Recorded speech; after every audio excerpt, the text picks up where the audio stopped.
Bharatiya Janata party, जिसकी अपनी एक अलग पहचान है। ये केवल एक राजनीतिक दल नहीं, एक आंदोलन है।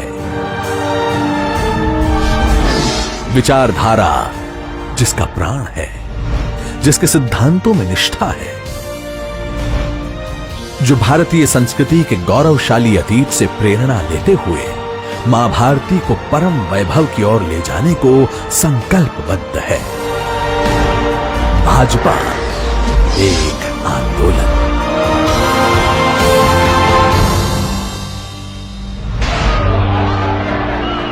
भाजपा की गाथा संघर्षों से गढ़ी हुई गाथा है। ये गाथा है अनगिनत देशभक्तों की, लाखों करोड़ों कार्यकर्ताओं की और ऐसी विभूतियों की जिन्होंने अपने अटूट विश्वास और अथक परिश्रम से इतिहास की धारा को मोड़ दिया, देश की राजनीति को नई दिशा दी, राष्ट्र प्रेम और देशभक्ति की अलख जगाई।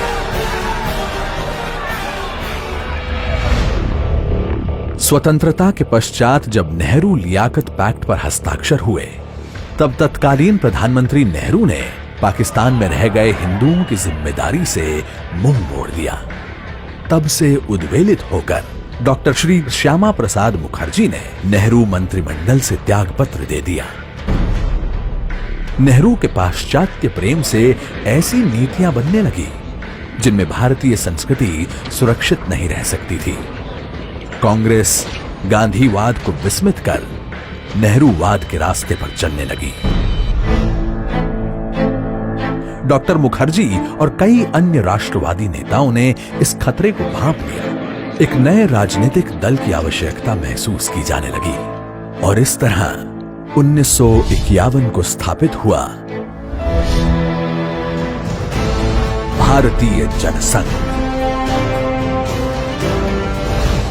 जनसंघ की ओर से मार्च 1953 में कश्मीर के पूर्ण विलय के लिए दिल्ली में सत्याग्रह आरंभ किया गया। डॉक्टर श्री श्यामा प्रसाद मुखर्जी ने तय किया कि वो बिना परमिट के कश्मीर में प्रवेश करेंगे। उन्होंने सिंह गर्जना करते हुए कहा था कि एक देश में दो विधान, दो निशान और दो प्रधान नहीं चलेगा। अपनी दृढ़ संकल्प शक्ति और जनता से मिल रहे समर्थन के बल पर 11 मई 1953 को श्री मुखर्जी ने बिना परमिट के कश्मीर में प्रवेश कर लिया और उनको गिरफ्तार कर लिया गया। 23 जून 1953 को संदेहास्पद स्थितियों में वे शहीद हो गए।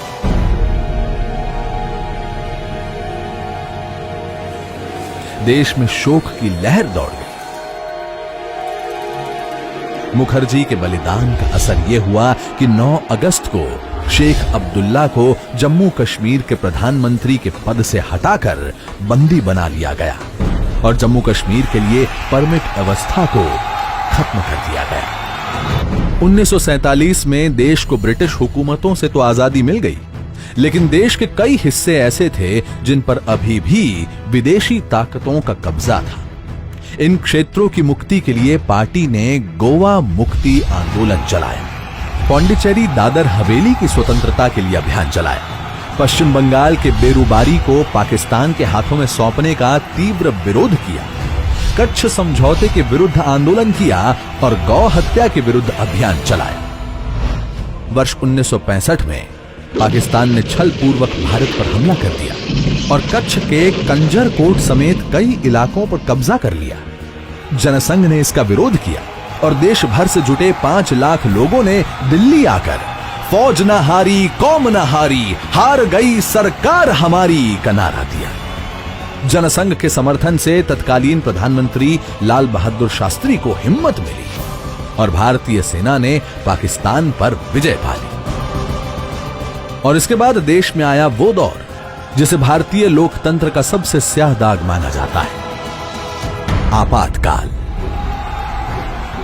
आपातकाल के दौरान तमाम बड़े विपक्षी नेताओं को जेल में डाल दिया गया और उन्हें यातनाएं दी गई। राष्ट्रीय स्वयंसेवक संघ पर भी प्रतिबंध लगा दिया गया। जनसंघ के हजारों कार्यकर्ताओं ने अग्रिम पंक्ति में खड़े होकर आपातकाल के दंश को झेला और 1977 के चुनाव में जनता पार्टी के नेतृत्व में देश को नई सरकार मिली। पर भारतीय राजनीति का यह पहल प्रयोग ज्यादा दिन नहीं चल पाया और आपसी लड़ाई व कांग्रेस के षड्यंत्रों के कारण सरकार गिर गई और 6 अप्रैल 1980 को जनता पार्टी से अलग होकर भारतीय जनता पार्टी का गठन हुआ। 1987 में देश में राजीव गांधी की सरकार थी।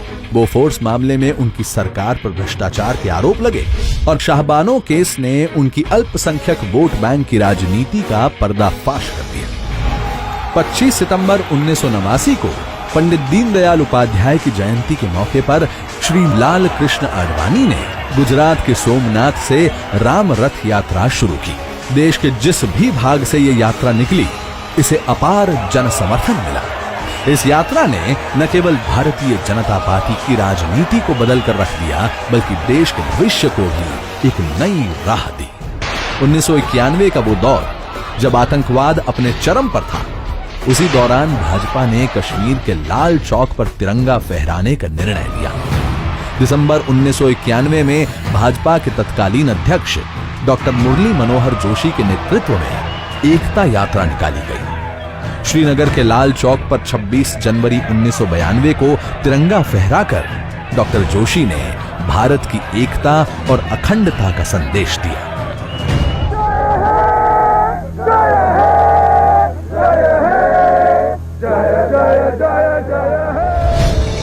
वर्ष 1996, 1998 और 1999 में 3 लोकसभा चुनाव हुए, जिसमें भाजपा सबसे बड़ी पार्टी बनकर उभरी और श्री अटल बिहारी वाजपेयी ने देश को सफल नेतृत्व दिया।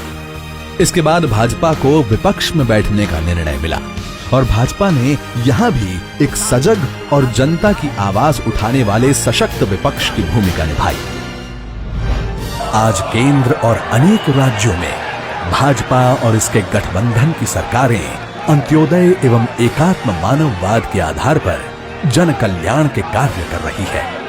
आज भाजपा विश्व की सबसे बड़ी पार्टी है। इस पार्टी को लाखों करोड़ों कार्यकर्ताओं ने सींचा है और आज भी इसके समर्पित कार्यकर्ता नेपथ्य में रहकर मां भारती की सेवा कर रहे हैं। भाजपा का लगातार हो रहा देश में विस्तार इस बात का प्रतीक है कि लोगों की आस्था और विश्वास पार्टी नेतृत्व में बढ़ रहा है। पार्टी को देश के कोने कोने से अपार जन समर्थन मिल रहा है।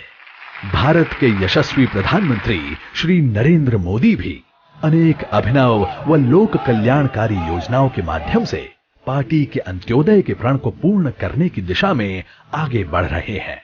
मौजूदा सरकार की ओर से सबका साथ, सबका विकास के मंत्र पर सफलतापूर्वक काम हो रहा है। देश की जनता से पार्टी को मिल रहा अपार जन समर्थन भी एक तरह का आंदोलन ही है। एक ऐसा आंदोलन जिसमें पार्टी का प्रत्येक कार्यकर्ता न्यू इंडिया के स्वप्न को पूरा करने के लिए संकल्पबद्ध है।